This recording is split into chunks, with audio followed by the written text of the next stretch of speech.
أكبر الله أكبر لا إله إلا الله والله أكبر الله أكبر ولله الحمد. الحمد لله نحمده ونستعينه ونستغفره ونؤمن به ونتوكل عليه ونعوذ بالله من شرور أنفسنا ومن سيئات أعمالنا. من يهده الله فلا مضل له ومن يضلل فلا هادي له وأشهد أن لا إله إلا الله وحده لا شريك له وأشهد أن سيدنا ونبينا ومولانا محمد عبده ورسوله صلى الله تعالى عليه وعلى آله وأصحابه وسلم تسليما كثيرا كثيرا. إن الله وملائكته يصلون على النبي يا أيها الذين آمنوا صلوا عليه وسلموا تسليما. اللهم صل على سيدنا ونبينا ومولانا محمد وبارك وسلم. مولاي صل وسلم دائما أبدا على حبيبي خير الخلق كلهم. هو الحبيب الذي ترجى شفاعته لكل حبل من الهوال مقتحم. فمبلغ العلم في أنه بشر وأنه خير خلق الله كلهم. محترم دوست بزرگ، یہ عید قربان، عید الاضحیٰ اور یہ اللہ تعالیٰ کی دی ہوئی نعمت ہر سال آتی ہے جاتی ہے جب تک اللہ جل شانہ منظور ہو ہماری زندگی میں جتنی بھی مل جائے غنیمت ہے. اور پھر اگر اللہ جل شانہ چاہے کہ بندے کو اپنے پاس بلا لے تو یہ بھی اللہ پاک کی رضا ہے. اللہم ارضنی بقضائک، یہ اللہ آپ کے فیصلے پر ہمیں راضی فرما. یہ عید قربان جو ہے یہ قرآن حکیم کے اندر جگہ جگہ کے اوپر اور احادیث میں بھی ایک یاد دلاتی ہے، یعنی ابراہیم علیہ السلام کا اسوہ حسنہ. حدیث پاک میں صراحتاً آتا ہے، صحابہ کرام رضوان اللہ اجمعین نے حضور صلی اللہ علیہ وسلم سے عرض کیا کہ یا رسول اللہ ما هذه الاضاحی، یہ قربانی کیا چیز ہے؟ فرمایا سنت ابیکم ابراہیم، تمہارے باپ ابراہیم علیہ السلام کی یادگار ہے. ابراہیم علیہ السلام کی یادگار میں ان کی پوری زندگی ہے، بہت سارے شعبے ہیں. اس میں جو ہے صبر کا شعبہ اول درجہ ہے، یعنی ان کی زندگی کے اندر انہوں نے بہت زیادہ صبر کیا. حضور صلی اللہ علیہ وسلم کے علاوہ اور کسی پیغمبر کو شاید اتنی تکلیف پہنچی ہے یا نہیں کہ مجھے معلوم نہیں. حضور صلی اللہ علیہ وسلم کو تو بہت زیادہ تکلیف ہوئی. ایک ہی واقعی ہو آپ دیکھو تو بڑی عجیب بات ہے. ابراہیم علیہ السلام جو ہے جہاں بھی گئے وہاں ان کی آزمائش ہوئی. باپ غیر مسلم، ماننے والا نہیں، پرانی مذہب پر چلنے والا، تو انہوں نے اپنے باپ کو نصیحت کی، یا ابت لا تعبد الشیطان ان الشیطان کان للرحمن عصیا. یہ باپ شیطان کی تابعداری مت کر. یا ابت انی اخاف ان یمسک عذاب من الرحمن فتکون للشیطان ولیا، شیطان تمہارا دوست ہو جائے. تو باپ نے کیا جواب دیا؟ ایسا نہیں کہ میں قبول کرتا ہوں، ایسا نہیں. قال راغب انت عن آلہتی یا ابراہیم لئن لم تنتہ لارجمنک وہجرنی ملیا. کیا ابراہیم تو میرے پرانے مذہب سے الگ ہٹ رہا ہے؟ اگر تو ایسا ہی رہا تو میں تجھے میلوں دور کر دوں گا، پھر میں سے نکال دوں گا، کوئی چیز تمہیں نہیں دوں گا. فرمایا منظور ہے. صبر نکل گیا، صبر پہنے ہوئے کپڑے کے ساتھ صبر. اور جب یہ قوم کے پاس گئے تو ان کو یہ دعوت دی تو انہوں نے کہا آگ میں ڈال دو. اوہ اتنا بڑا سباگ، اس آگ کی بڑی تفصیل ہے، آپ نے سنا ہوگا پڑھا ہوگا. 2 میل اوپر سے اگر کوئی پرندہ جاتا ہے تو آگ کی بھاپ اس کو لے لیجیے، اس میں ڈال دو. میرے اسلام تیار ہے. اور جب انہوں نے آگ میں ڈال دیا تو فرشتوں نے آ کر کہا آپ گزارش کرو اللہ تعالیٰ سے. کہا نہیں، اللہم ارضنی بقضائک، میں اللہ کے فیصلے پر راضی ہوں، اگر وہ چاہے تو مجھے خود نکالے گا اور نہیں چاہے مجھے جلا دے گا. تو اللہ تعالیٰ کی طرف سے آگ کو آواز آئی، قلنا یا نارو کونی بردم و سلام علی ابراہیم. ہم نے کہا کہ ابراہیم کے اوپر کیا ہو جائے، سلامتی بن جائے. تو وہ آگ میں ہے لیکن ٹھنڈک محسوس کر رہے ہیں. ان کو پتہ ہے جہاں بھی جائے وہاں صبر صبر صبر. اور بڑی بڑی تکلیف، اب آگ میں ڈالنا ایک اتنی بڑی تکلیف ہے. صبر ہر جگہ کے اوپر. ایسے کئی واقعات ہیں قوم کے پاس، قوم کا ظلم، باپ کا ظلم اور جو ہے عجیب عجیب حالات پیش آئے. ان سب کا خلاصہ قرآن پاک نے یہ فرمایا ہے کہ یہ عید قربان جو ہر سال تمہیں دی ہے تو یہ صبر کو یاد آتی ہے، یعنی صبر کا ایک مضمون پورے طور پر. اس میں یہ بتایا گیا کہ تمہاری زندگی کے اندر اگر کامیاب ہونا ہو تو صبر. اگرچہ اتنا بڑا صبر نہیں دیا اللہ تعالیٰ نے کہ ابراہیم علیہ السلام کو دیا، لیکن صبر بہت ضروری ہے. یعنی صبر تمہارے جسم میں، تمہاری زبان میں، سر میں داخل ہو جائے، کامیاب ہو جاؤ. ہر جگہ کے اوپر نماز پڑھنا ہے، مسجد جانا ہے، سستی آ رہی ہے، صبر، جاؤ مسجد. ایک عورت غیر محرم سامنے سے آ رہی ہے، شیطان کی صورت میں آتی ہے، شیطان کی صورت میں جاتی ہے، وہ دعوت دیتی ہے کہ میرے کو دیکھو. اس وقت اگر مرد مومن نے آنکھ بند کر لی، راستہ بدل دیا، صبر، کامیاب ہو گیا. اس لیے یاد آئے کہ اگر آدمی ایسا کرے کہ اگر کوئی غیر محرم سامنے آ جائے اور آنکھ بند کر لے یا راستہ بدل دے، اس کے بعد آپ تجربہ کر لو، کوئی بھی دعا کرو اللہ جل شانہ اللہ تعالیٰ قبول فرمائیں گے. یعنی اتنا بڑا یہ عمل ہے. آپ کو کوئی الجھن ہو، آپ کے حضرت دعا کرنا، دعا تو یہ ہے ایسا کام کرو، اس کے بعد ایسے ہی ہاتھ بھی اٹھانا نہیں کہ اللہ تعالیٰ میرا فلانا کام کرے، فلانا کام کرے، حق تعالیٰ جل شانہ کام کو پورا کر دیں گے. یہ اس کا نام ہے. اگر کوئی مرد سامنے سے آ رہا ہے اور کسی عورت کی یہ خواہش ہو رہی ہے، میں دونوں کو بیان کرتا ہوں. ہمارے واز کرنے والے بعض جو ہے اس چیز کو کم لاتے ہیں کہ صرف مرد مرد مرد مرد مرد، ارے مرد نہیں، عورت کے بھی ہے. اگر ایک عورت اس پر عمل کرتی ہے کہ سامنے سے کوئی مرد آ رہا ہے اور اس نے اپنا راستہ بدل دیا، اس نے اپنے ہاتھ بند کر دی، اپنے منہ کو ڈھانک لیا، فرمایا صبر. اس طریقے سے رمضان آیا، روزہ رکھنا ہے، صبر. حج نہیں کیا ہے تو کیسے بھی پیسے خرچ کر کے تکلیف اٹھا کر کے حج کو جاؤ، اس کا نام صبر. اس طریقے سے انشاءاللہ تعالیٰ کام بنے گا. حق تعالیٰ جل شانہ کام بنائیں. صبر ہر چیز میں، صبر گھر میں صبر. بیوی کے ساتھ اگر کوئی گڑبڑ ہو رہی ہے، آپ دیکھ رہے ہیں کہ میرا ظلم ہو رہا ہے، صبر، الگ ہو جاؤ. اگر بیوی کو یہ معلوم ہو رہا ہے کہ میری طرف سے میرے شوہر پر زیادتی ہو رہی ہے اور میں اس کو جو ہے دبا رہا ہوں، تو ہمیں الگ ہو جاؤ تھوڑی دیر کے لیے، ادھر ادھر صبر، اوپر جاؤ نیچے جاؤ، صبر. تھوڑی دیر صبر کر لو گے، حق تعالیٰ جل شانہ اس صبر کا بدلہ دفعہ بہترین صورت کے اندر دنیا کی زندگی خوشگوار ہوگی، گھر خوشگوار ہوگا. یہ صبر ہمارے بزرگوں نے ہمیں سکھایا ہے اس کو، فرمایا اسی سے. اور بزرگان دین کے اندر جو ہے بڑی عجیب واقعات ہیں. حضرت امام اعظم ابو حنیفہ رحمۃ اللہ علیہ، امام اعظم کہتے ہیں اس کو، سب سے بڑی امام، ائمہ اربعہ ہے، حنفی، شافعی، مالکی، حنبلی. ان کے اندر جو ہے ہم لوگ کہتے ہیں حضرت امام ابو حنیفہ امام اعظم سب سے بڑے. آج بھی جو ہے کتابوں کے اندر پڑھو، عجیب عجیب حالات ہیں ان کے سبق کیا کہنا. لیکن ان کی زندگی کے اندر ایک چیز جو ہم نے پڑھی بڑی عجیب معلوم ہوئی کہ کیسے برداشت کیا ہوگا. بیٹھ کر مطالعہ کر رہے تھے، لکھ رہے تھے، سامنے کچھ لوگ ہیں مجلس میں بیٹھے ہوئے ہیں، ان سے کچھ بات کریں.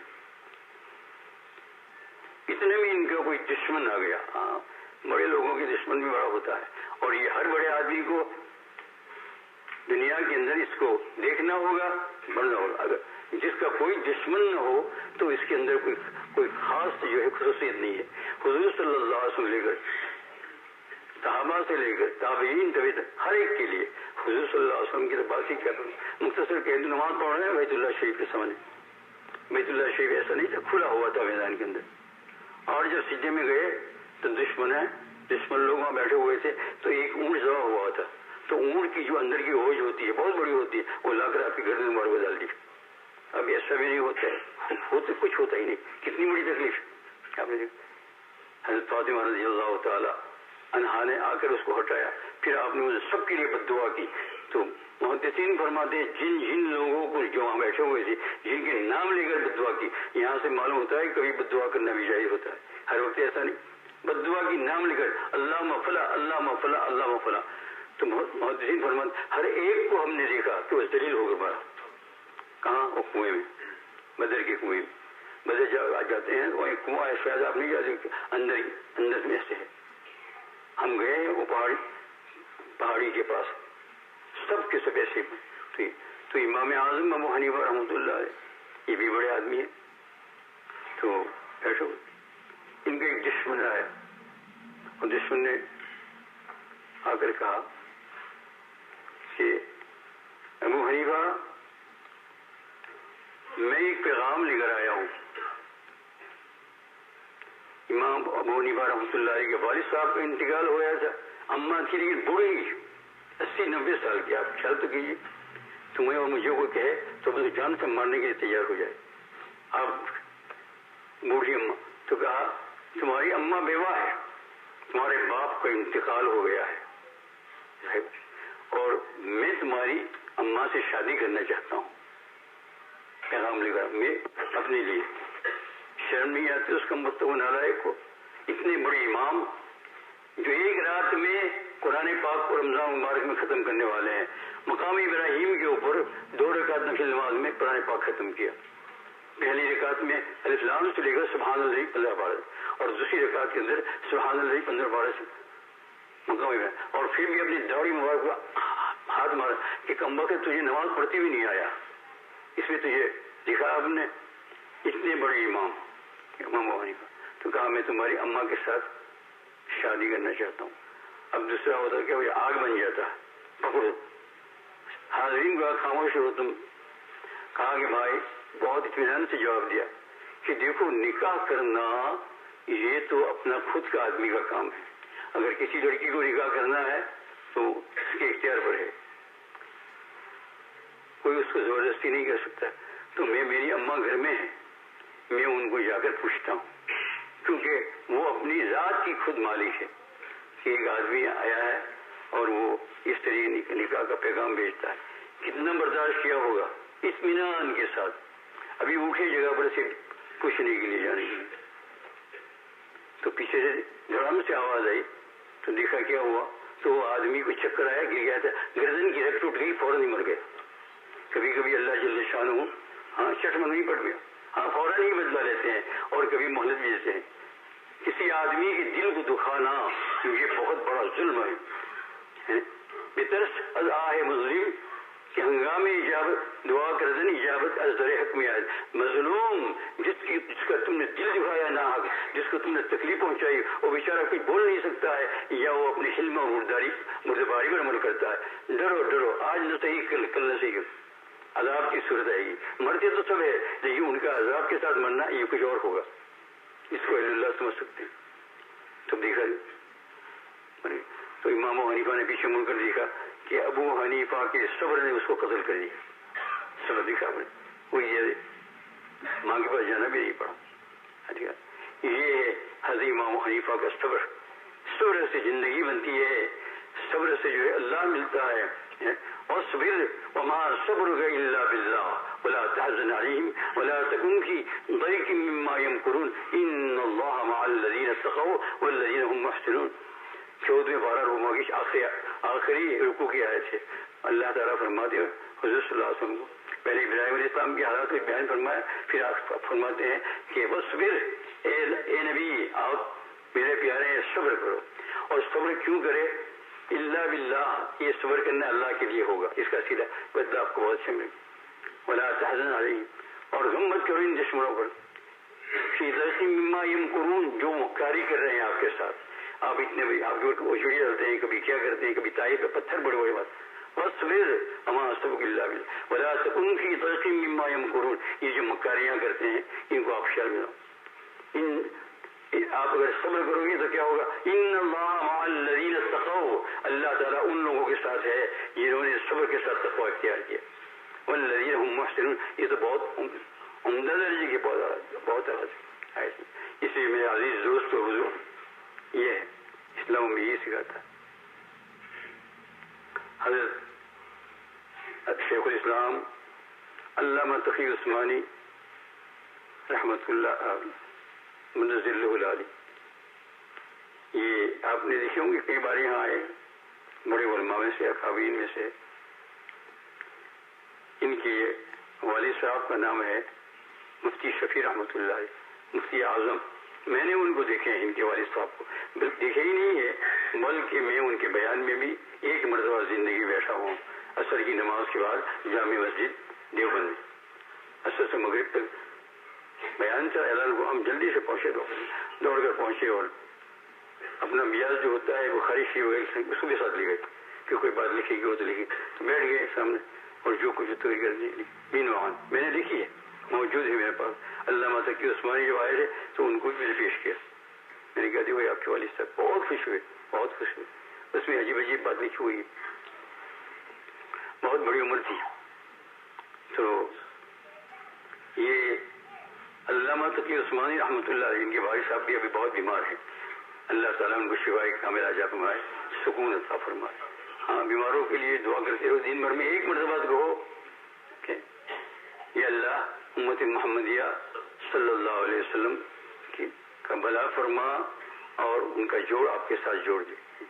اللہم کل خیر لکل مسلم و مسلمہ. اس دعا کو ثانی فرماتے ہیں، میں ہر نماز کے بعد ایک مرتبہ پڑھتا ہوں، اور میں نے بھی یہ طرز اختیار کیا ہے کہ دن بھر میں 81 مرتبہ تو میں پڑھ لیتا ہوں جب یاد آ جاتا ہے. اللہم کل آپ لوگ آتے ہیں دعا کرو دعا کرو دعا کرو، اسی میں آ جاتا ہے کیونکہ سب کے لیے الگ الگ دعا کرنے جائے 2000 3000 تو اس میں دن پورا ہو جائے. تو یہ جامع معنی دعا جو ثانی پڑھتے تھے، میں نے بہت مدت سے اس کو لے لیا ہے اپنے پاس، اور دن بھر میں ایک مرتبہ تو پڑھتا ہی ہوں.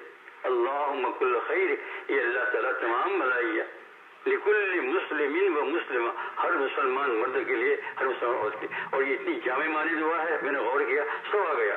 جو بستر پر پڑے ہوئے ہیں، جو ادھر سے ادھر پھر رہے، جو کھانا نہیں کھا سکتے ہیں، جن کو الٹیاں ہو رہی ہیں، جن کو کینسر ہوا ہے، جن کو ٹی وی ہوئی ہے، جن کی اولاد بیمار ہے، جن کی اولاد نافرمان ہے، بیچارے روتے ہیں. کئی لوگ آتے ہیں تو بات کرنے سے پہلے رونا شروع کر دیتے. ابھی تو بات بھی نہیں کی، رونا شروع اور باقاعدہ آنسو بہ رہے. تو میں اس وقت ان کی ہنسی مذاق نہیں کرتا ہوں، بلکہ میرے دل کے اندر اتنا غم محسوس کرتا ہوں کہ یا اللہ تو اس کے آنسوؤں کو بند کر دے. پھر بولتے ہیں اپنی تکلیف بیان کرتے ہیں تو واقعی رونے جیسی ہے. تو کہتے رہو میرے عزیز دوست و بزرگ، یہ جملہ یاد آ گیا ہے نا. اور یہ دعا کیسا ہے تو مولانا عمران یا قاری صاحب کے پاس لے لیں. اللہم کل خیر لکل مسلم و مسلم، ہر ایک کے لیے دعا کرو، لیسٹر میں ہو، سارے عالم کے اندر ہو بیمار، بلکہ غیر مسلموں کے لیے بھی دعا کرو. اللہ تعالیٰ جو بھی انسانیت کے اندر پریشان ہے، جیسے کورونا وغیرہ گزر چکا، اس میں ان سب کے لیے دعا کرنا چاہیے. اسلام کے اندر یہ چیز داخل ہے. اس چیز کو ہم بولے ہوئے، ہم تو ہے نا اپنے رشتے داروں کے ساتھ بھی جو ہے ظلم کا معاملہ کرتے ہیں، بیویوں کے ساتھ، بیویاں شوہر کے ساتھ ظلم کا معاملہ کرتی ہیں. کہاں تک پہنچے گی؟ اس دعا کرو گے تو اس دعا کا ایک نتیجہ تو آپ کے دل نرم ہوں گے. 40 دن تک پہنچ جاؤ گے پڑھتے پڑھتے دل نرم ہو جائے گا. پھر بیوی پر رحم آئے گا، بچوں پر رحم آئے گا، چھوٹے پر رحم آئے گا، بڑوں پر رحم آئے گا. تو علامہ تقی عثمانی رحمۃ اللہ علیہ، انہوں نے اپنے والد صاحب مفتی اعظم حضرت مفتی شفیع رحمۃ اللہ علیہ کے متعلق لکھا ہے. اور وہ میں نے ان کو دیکھے تھے اپنی زندگی میں، لیکن خواب میں زیارت کی تو معلوم تو ہوا یہ وہی ہے. اتنے خوبصورت میں نے کہا ہائے اللہ تیرے ذات کے ساتھ جو جوڑ رکھنے والا ہے، اس کی یہ صورت ہے. یعنی معلوم آپ دیکھتے ہیں کہ آپ کہتے ہیں میں نے حضور صلی اللہ علیہ وسلم کی خواب میں زیارت کی. اب کیا معلوم آپ نے حضور کو دیکھا نہیں ہے، لیکن دل یہ کہہ دیتا ہے کہ یہ حضور ہے. اور اس خواب کے اندر کوئی بھی کسی قسم کی غلطی نہیں ہوتی. جب آپ اٹھے اور اٹھنے کے بعد بستر پر ہی آپ کو معلوم میں نے آج حضور کی خواب میں زیارت کی، کوئی بھی شکل ہو بالکل صحیح. تو اسی طریقے سے میں نے مفتی شفیع رحمۃ اللہ علیہ مفتی اعظم، یہ پاکستان کے مفتی ہجرت کر کے آئے تھے تو مفتی اعظم ہو چکے تھے. تو ابھی بھی اسی طرح یاد کر رہے ہیں مفتی اعظم شفیع رحمۃ اللہ. میں نے ان کو خواب میں دیکھا، میں کہ اللہ اتنی خوبصورتی، اور ہنس رہے تھے اور کھانا کھا رہے تھے. یہ دو چیزیں یہ میں نے ان کو بھی بتایا. شیخ الاسلام علامہ تقی عثمانی رحمۃ اللہ. تو یہ کہتے ہیں میں ہر سال جب عمرہ اور حج میں جاتا ہوں، سن لیجیے اس کو بھی، اس میں بھی ہم گڑبڑ کریں، تو روزہ اقدس کی جو جالی ہے مبارک، اس کے سامنے پھر ستون ہے تھوڑا، تو جیسے یہ ستون سے لے کر اتنا ہوگا تو پھر ستون یعنی پلر. تو یہ بہت ادب کرتے تھے.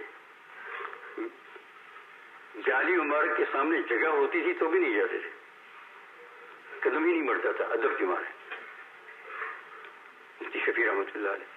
اور وہاں جو ستون ہوتا تھا پلر، اس کے اندر اس کے اوپر یعنی ادھر چھپ کر کھڑے ہو جاتے تھے یا کوئی آدمی ہوتا تھا تو ان کی آڑ میں چھپ کر ہو جاتے تھے.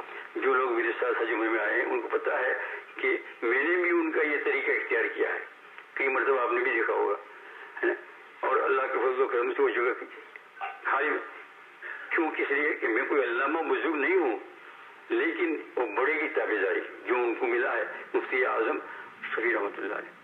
اب ایک دن جو ہے وہ سزون کے سامنے کھڑے ہو کر بہت ہی نہایت عاجزی کے ساتھ یا رسول اللہ یا رسول اللہ السلام علیکم. ہاں ہم اور تم لوگ تو حجر اسود پر بھی ظلم کرتے ہیں اور یہاں بھی کرتے ہیں. میں گھس جاؤں حجر اسود کے اوپر، اس کو مارا اس کو مارا. ارے تو حج کر کے کیا آیا؟ تو مکہ مکرمہ ظلم کر کے آیا. ایک مرتبہ ایک عورت نے کسی مرد کا ہاتھ کاٹ لیا، حجر وہ چھوڑتا نہیں تھا، ہاتھ کاٹ لیا. ارے عورت تو عورت ہو کر مرد کا ہاتھ کاٹنا اور مرد کا اور بات ہے، اس کو تم نے حجر اسود کے سامنے اس کو ہاتھ کاٹ لیا. کیا حج کر کے آئی، کیا عمرہ کر کے آئی ہے نا؟ جیسے گئے تھے اس سے زیادہ خراب ہو کر آئے. اللہ تعالیٰ ہمیں آپ کو توفیق عطا فرما. خوب یاد رکھو ایسا کوئی کرنے کی ضرورت نہیں ہے. چاہے دور سے یہ استلام جو رکھا ہے وہ دور سے کیوں کہ کمزوروں کے لیے. حضور صلی اللہ علیہ وسلم نے ایک مرتبہ استلام کیا ہے ہاتھ سے. کوئی ضرورت نہیں ہے، کوئی تکلیف نہیں، ثواب حاصل کرو.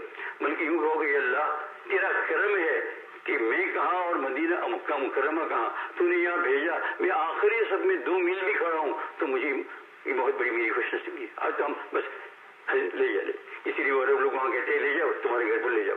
غصہ آتا ہے ان کو کہ اتنی زیادہ بے ادبی. اور ہم سمجھتے ہیں پھر آ کر فخر بیان کرتے ہیں میں نے حجر اسود کو 4 مرتبہ غصہ دیا، 10 مرتبہ. ارے نے 4 مرتبہ ظلم کیا، 10 مرتبہ ظلم کیا. یاد ہے کچھ بھی ڈالے کیا کرو گے؟ ہم تو چاہے بس مارو مارو جاؤ کیا ہوگا. نہیں، اللہ کے رسول بہت ناراض ہوتا ہے. تو اس ستون کے پیچھے یہ بزرگ ہمیشہ مفتی اعظم رحمۃ اللہ علیہ کھڑے ہوتے تھے.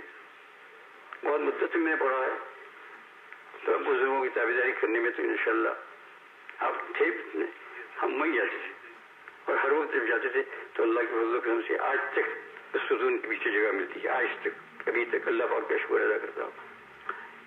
اور وہاں کوئی آدمی ہوتا ہے تو اس کے پیچھے کھڑے ہو جاتا ہوں.